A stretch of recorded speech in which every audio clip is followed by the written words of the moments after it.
Hi, today we're talking about packing up for your move and some ways to save money. Hi, this is Sharee Harris with Unity Group, located in St. George, Utah. If this is your first time here, you might consider subscribing. Each week I share tips for real estate as well as things about living in the St. George area. So today we're talking about packing up to move. This is something I've recently done, so this is day 10 in my new home. So my first tip would be to start decluttering. Like the minute you know you're gonna move or you're starting to think about it, start decluttering. You do not want to take that extra stuff to your new place that you're gonna have to throw away there or send to the thrift store or whatever. So start decluttering, take it a drawer, a cupboard at a time. I know it can feel overwhelming, but even just picking a little spot each day after work, just setting a timer for 15 minutes, you can quickly get through a lot of stuff, and it makes a huge difference when it comes to really pack up to move. Now, tip number 2 has to do with boxes. Like, I don't like to spend money on boxes. I know you can get them from the U-Haul store and other places, but I would far rather use my money to buy things to decorate my new home or to paint the walls or whatever. So I go for free boxes. Some good locations for that are the grocery stores. The produce section, they have the bananas and apples and orange boxes.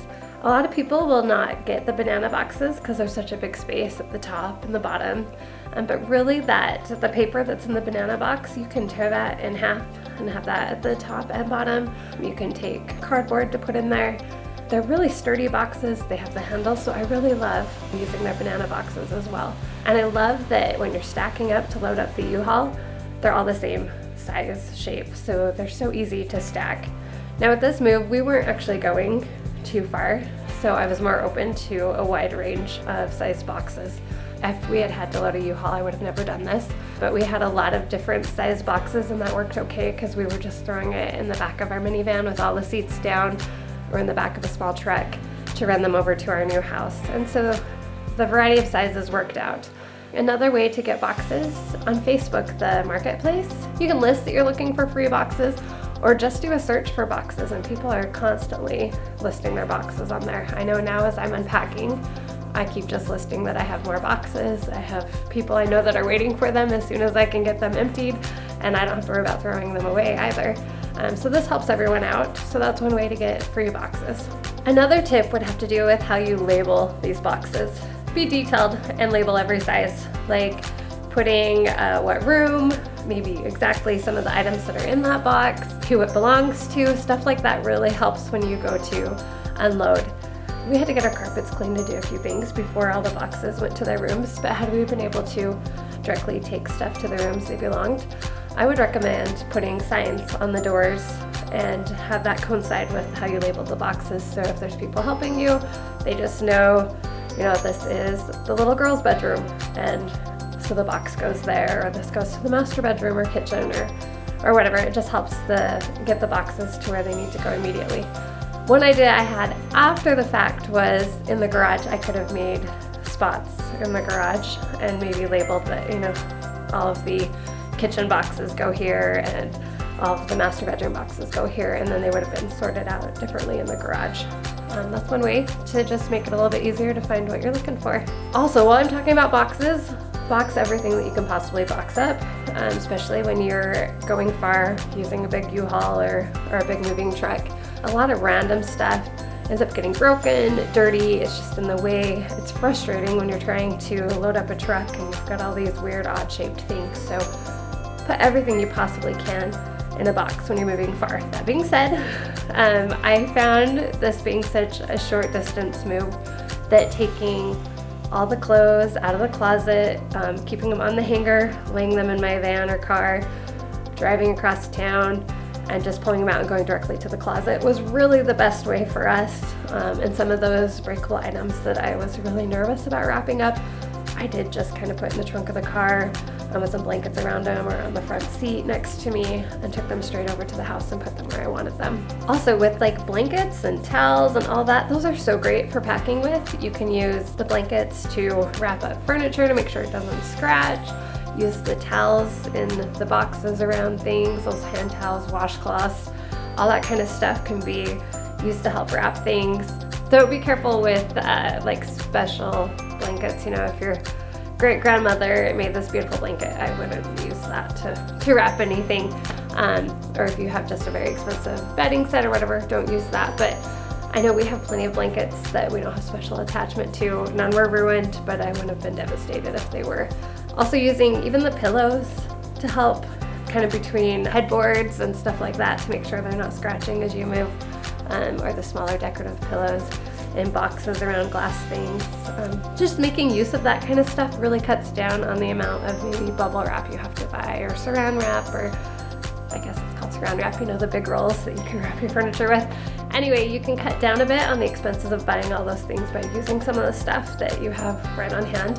One thing I'd never thought of, somebody brought me a bag of paper from their shredder, and that made a nice cushion in the boxes around some of my fragile dishes. We used newspapers, some of the kids' old artwork pages. As we were cleaning out the room, we found stacks of old artwork or school papers, and we used some of that to kind of wrap things up. So we just made use of that kind of stuff to cut down on our expenses during the move. One other tip is buy more tape than you think you're gonna need. We kept running out of tape, so just buy lots of tape for putting all those boxes together and sealing them shut. So another tip is to make sure that your clothes or some of those things that you're gonna need really soon, our kids are in school, so like their schoolwork, stuff like that, is boxed differently, or I wouldn't say boxed, like put in like suitcases or bags that help them to stand out. Especially if you have people helping you, which I hope you do, because it's a lot of work to move.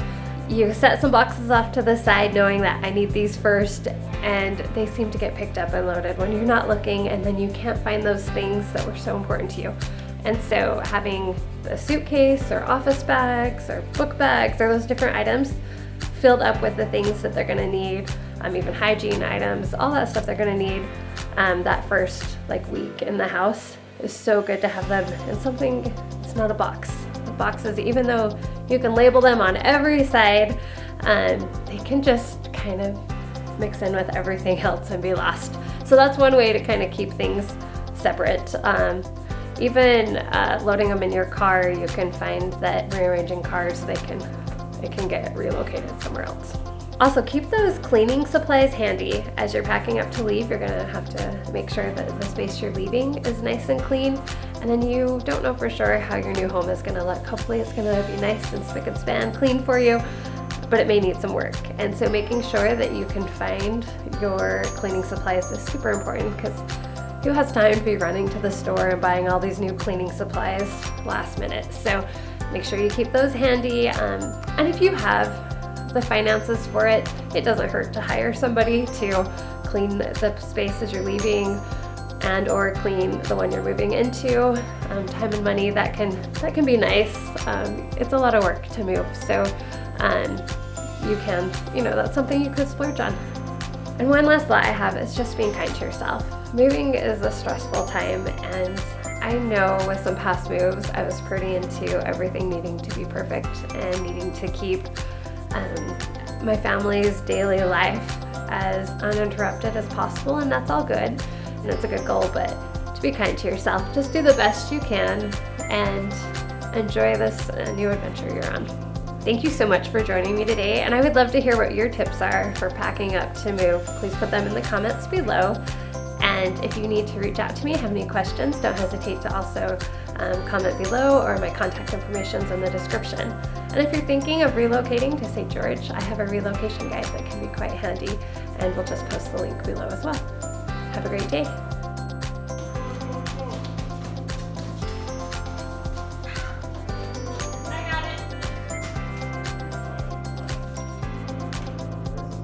Upstairs on the office.